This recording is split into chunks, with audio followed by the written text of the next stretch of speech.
everybody. Welcome to the Gaby U Show.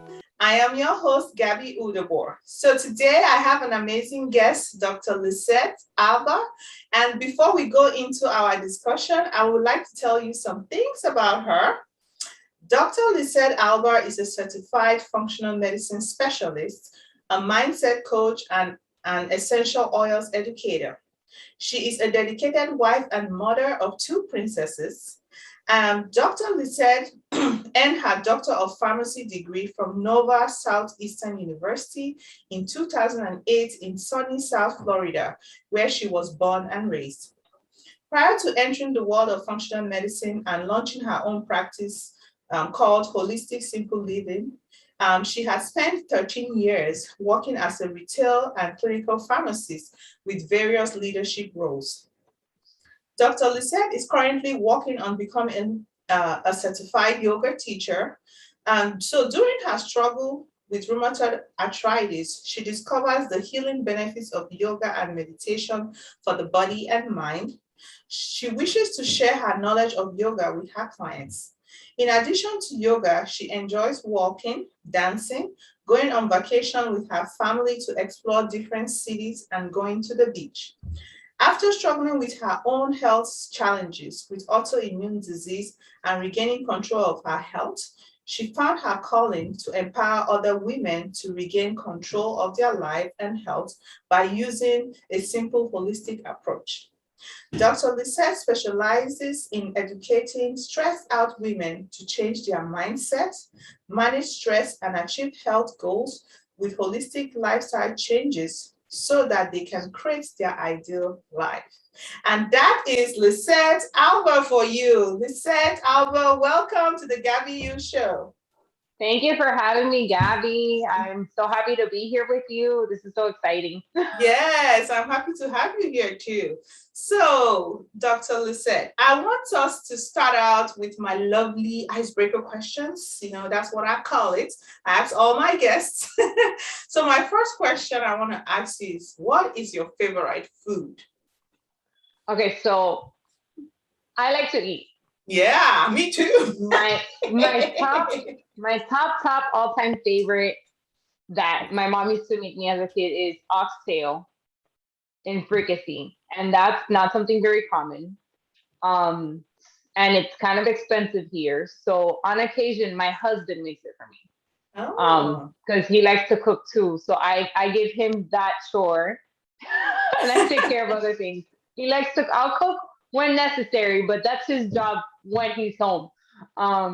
But yeah, so, and then I'm a dessert girl. Like right now I'm not digging into sweets too much, but I can't go anywhere and finish a meal without having a dessert. My favorite dessert, if they have it, is tiramisu or anything with chocolate. Oh, okay. Oxtail tiramisu. Okay, I'm trying to look at the combination. Well, they don't go together, obviously, but the oxtail, I will, because I am familiar with that too, because Africans, we love oxtail too. So, with Nigerians and generally a lot of Africans, we, love the oxtail. So I want to ask you, do they put a lot of spices? You use a lot of spices? It's like in a stew. Yeah, it's like a stew. Like a stew with spices, and they'll throw olives in there. Yeah. And it'll be like in a sauce. And then if you pair that with rice and beans, or like what we call like congri, which is like a blackened rice with black beans. Mm-hmm. Oh my God. Oh, yes. It's kind of similar to how we Africans, because we do a lot of... a lot of Africans migrated to Cuba. Yes. So that's probably where we maybe learned how to eat that in Cuba. Mm-hmm. I wouldn't doubt that. Mm-hmm. Because we do a lot of stew with different kind of meats, and sometimes we use oxtail, use goat meat, any kind, and eat it with rice. So there's another dish that I haven't had in a long time called boliche. Which is which is kind of like they get I don't know what part of what kind of meat it is, but it's kind of like they'll get the beef and then they'll stick a piece of sausage in the middle, and it'll be like nice and juicy, and then you'll slice into that, and it's like a gravy-ish type of meat. Oh my God, just thinking about it makes me want to eat. Yeah, I'm trying to think. It seems like it's one of like the Greek people make something like that. Some of the Greek Maybe, food. I don't know. Yeah. Oh, I'm thinking I might explore that. I might go try it out. I'll Google it and send it to you later so you can do it on Yes. your It's cooking like, channel. yes, my kitchen lab. That is great. All right. So the next thing I want to ask you, Lisette, what is your favorite quote? So my favorite quote is from Richard Branson, and it says, "There's no greater thing you can do with your life than follow your passions in a way that serves the world and you."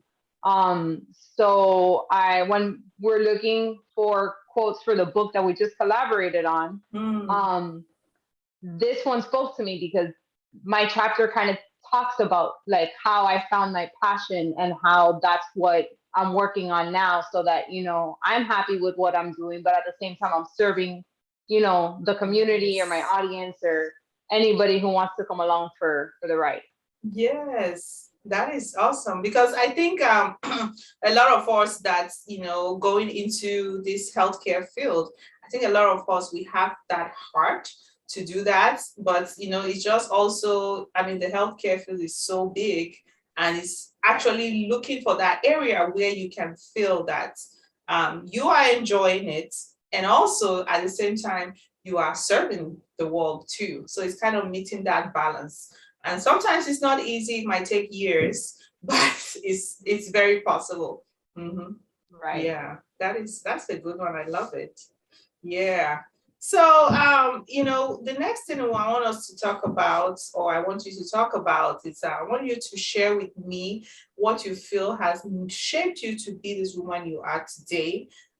From your struggles, your victories, is it from health, is it from career, childhood, anything you can share with us today, like what you think has made you to be this woman you are today.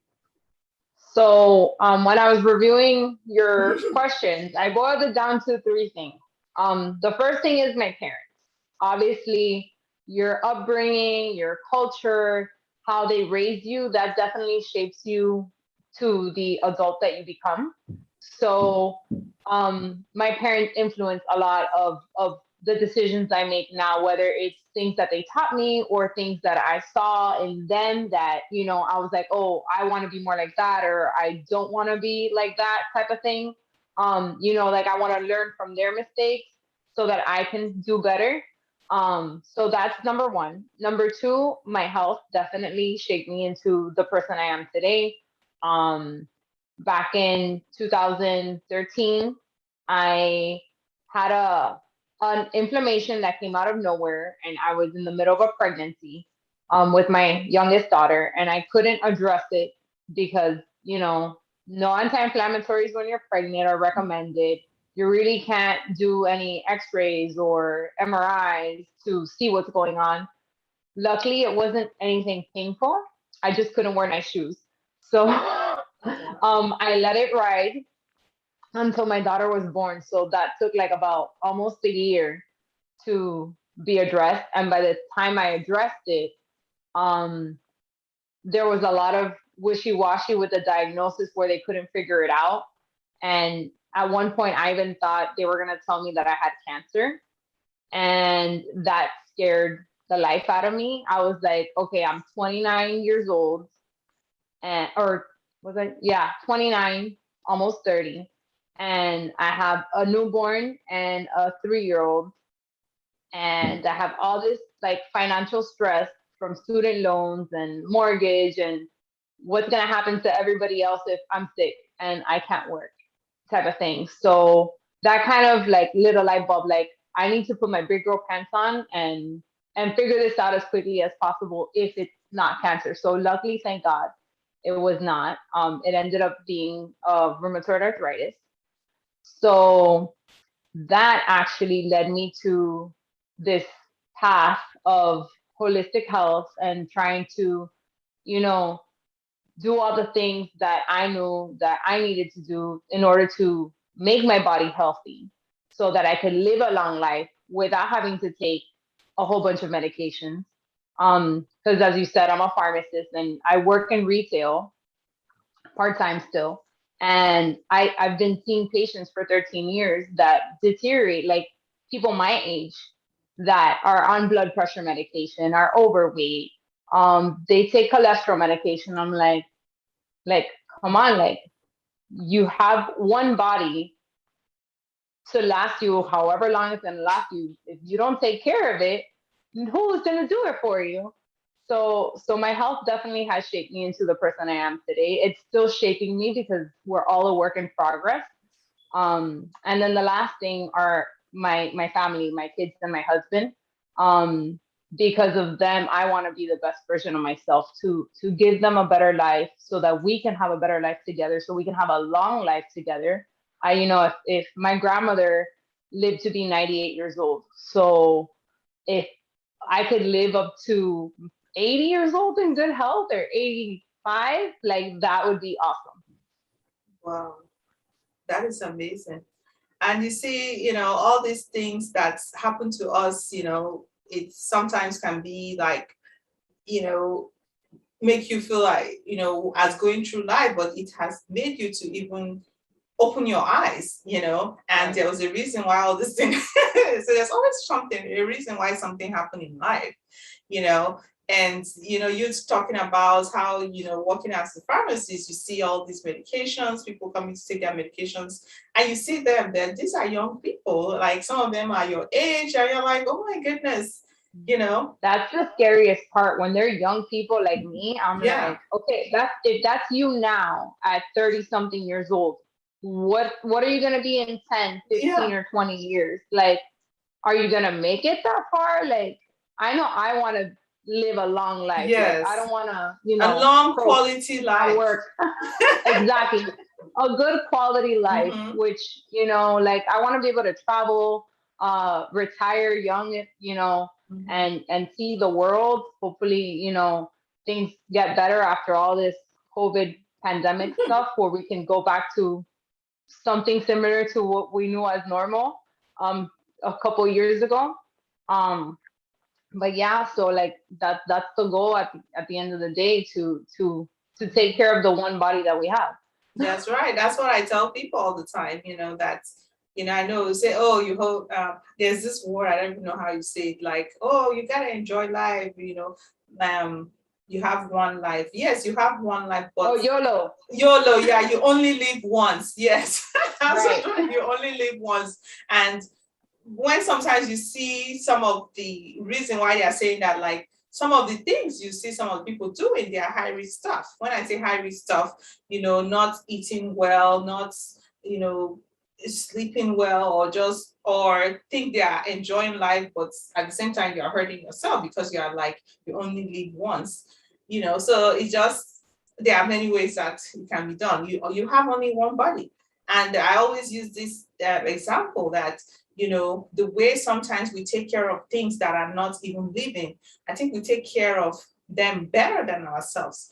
Giving an example of taking care of a car, you want to buy a gas for your car, you try to buy a good one, you will not put water in your car.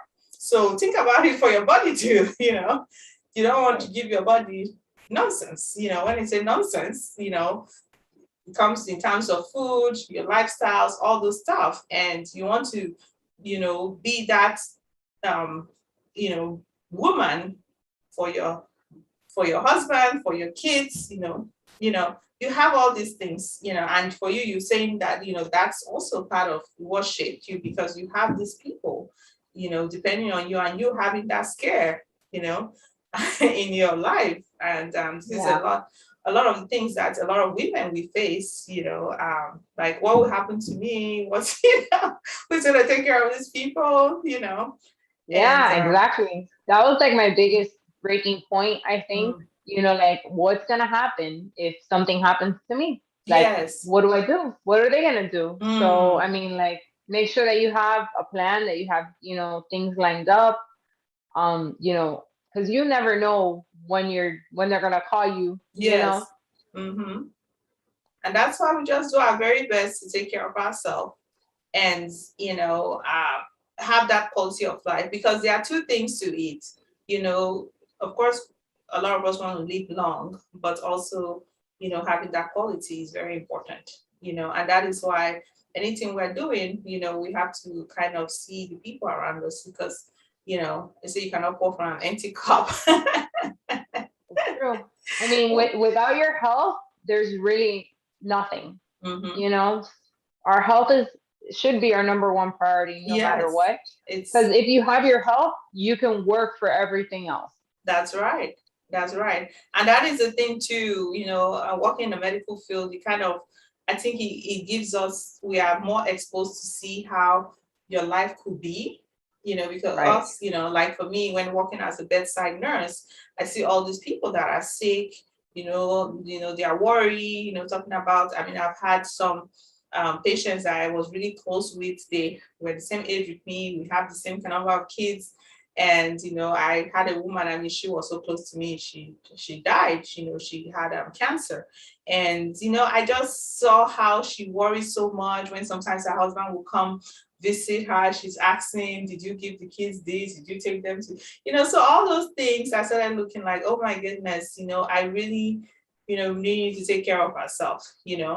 And it's one of those things. I know one time me and this lady, it was in the break room, we were just discussing and discussing stuff about health, of what to eat and all that. And this young lady, she's in her 20s. She's somebody that eats a lot, but she doesn't seem like she gains any weight. And she was like, oh, you guys talking about this health stuff, what to eat. After all, we are all gonna die. And it was that kind of thing that I was walking off to go mind my own business, go back to my office. And then I was like, you know what? I know we're all going to die. But the thing is that what is going to be your quality of your life before you die? That's what, that is the thing. We're all going to die, but what is your quality of your life before you die? And when we talk about quality, we're talking about your health, your purpose. Are you seeing yourself doing what you need to do in this world? Are you using all the skills that God has given you? Which is kind of linked to what your quote you said in the beginning, talking about doing something you enjoy and also serving the world. Because, and this is something I bring up with any of my episodes, we talk about purpose, that some people think you don't have a purpose. That also is part of health too. Because sometimes if you're not living your purpose, you don't feel like you are well. I don't know if that's the way to put it.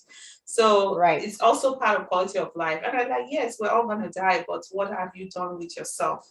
What part have you given out to the world? And all those things. But it's just one of those things. I'm just like, okay. But yeah. That is, thank you for sharing that, because that kind of, gives us so much perspectives on different things in our life, how we should, value this life. We have one body, can't just go to the store and get another body. Amen. So they said, I know you are proud of many things, but I want you to just share one thing that you are proud of as a woman today. So the biggest thing I'm proud of is being a mom, and opening up my own business. So two things.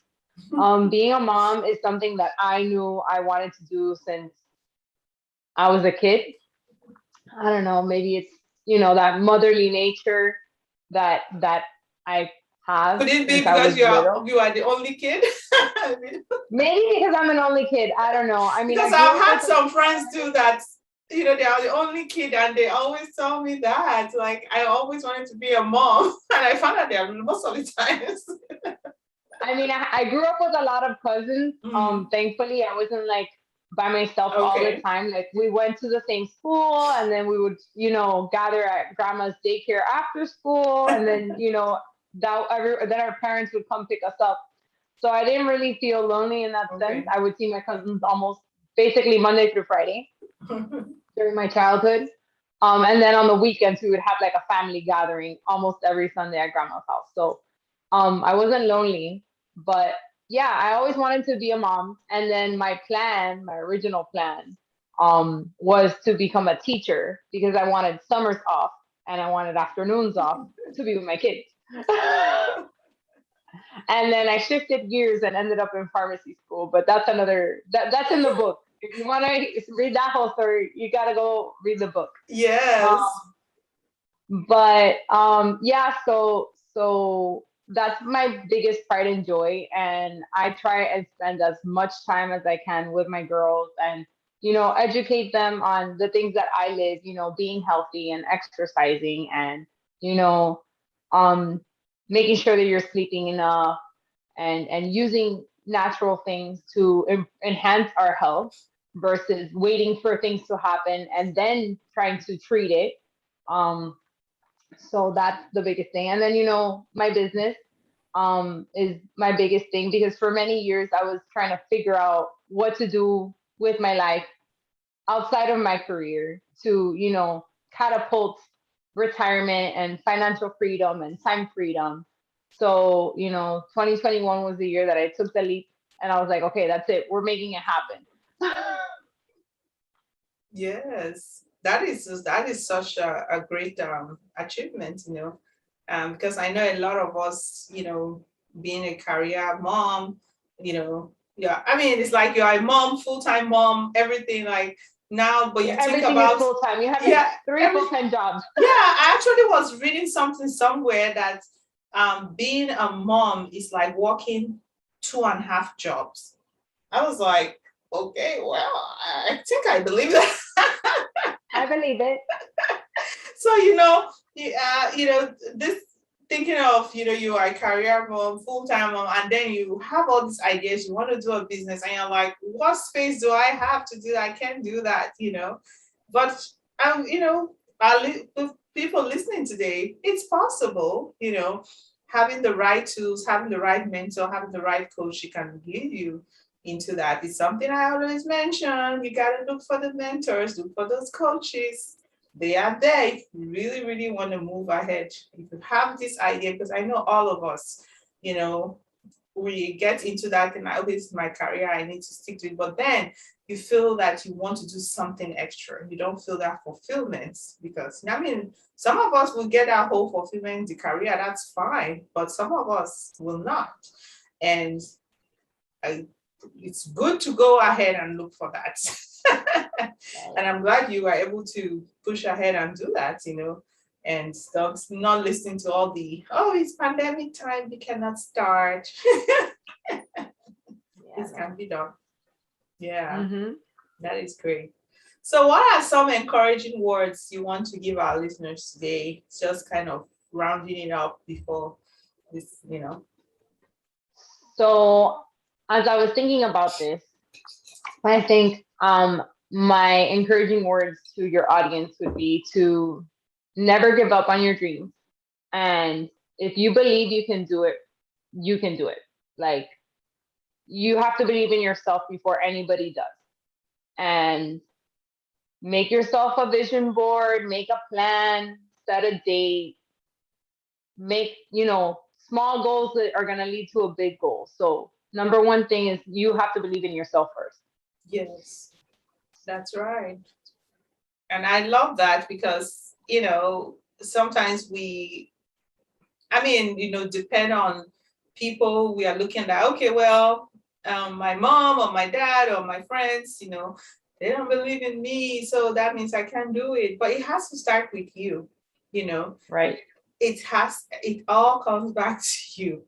Because if you are not believing in yourself, how would you make people believe in you? Exactly. It has to start from you. And I know sometimes it can be hard, especially when the people that you think they're supposed to, it's close ones, close friends, family, but sometimes you cannot, um, it doesn't work that way. That's why I always talk about looking for like-minded people, looking for that community to build you up, to give you that support. Because I mean, your family love you, your friends love you, but sometimes they cannot see that thing you are trying to achieve. They sometimes will feel like they are protecting you, like, okay, why are you not going to do that? You are fine as a pharmacist. This is good for you. It's okay, secured.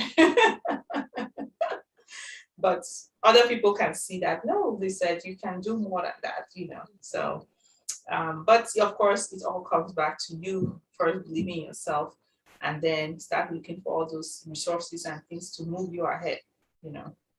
So that's a good one. Yes. So how can people connect with you, lady? Like, So can they find you? I like to hang out on Instagram a lot. Yes, so my I love handle there is Insta. at Dr. Lisette Alba. Okay. I'm also on Facebook and LinkedIn. Same thing, Dr. Lisette Alba. And they can email me, dr.lisettealba at gmail.com. Okay. And that's LISETTEALBA. Okay. All right. And do you have any projects you're working on? Anything, freebies, any stuff like that? So I do have a freebie. I have a sleep guide, so to help improve your sleep. So if you sign up for my newsletter, you will get a free sleep guide. And I'm also working on my group coaching program. Right now, I've only been taking one-on-one clients, and working on, educating people on essential oils and how they can bring essential oils into their home and use that as a way to, find solutions to whatever problems they have, whether it's toxic load or, other health conditions that they want to enhance in their home or minimize. And that's what I've been working on up until now, but I am working on a group coaching program. Hopefully that will launch for the new year. Okay. Yes. Oh, New Year is almost here. I know, insane. Okay. And I know, we mentioned about the book, the Unleash the Story Within. So me and Dr. Lisette, we are all going to be authors in that amazing book. So you guys will be watching out for that. I'll be letting you guys know the book is going to be coming out November 9th. So we have like 18 or 19 of us all going to be sharing our stories of what led us to this alternative way of medicine. So you guys will, so excited about that. So yeah, awesome. So all these links that we had mentioned for Dr. Lisette, I'm going to have it in the description area if it's on YouTube. And if it's on the audio, all the podcast platforms, you will see it on the show notes area. So you guys need to check that out, connect with her. I'm sure you guys are going to learn a lot, I'm sure. All right. Well, thank you so much, Dr. Lisette, for coming in. I appreciate your time. My pleasure. I had a lot of fun, Gabby. We need to do this again. Yes, absolutely. All right, people. So this comes to the end of this episode, and I'm going to end it with my favorite quote from Maya Angelou that she says, "When you know better, you do better." All right, people. See you next time. Bye-bye. Bye-bye.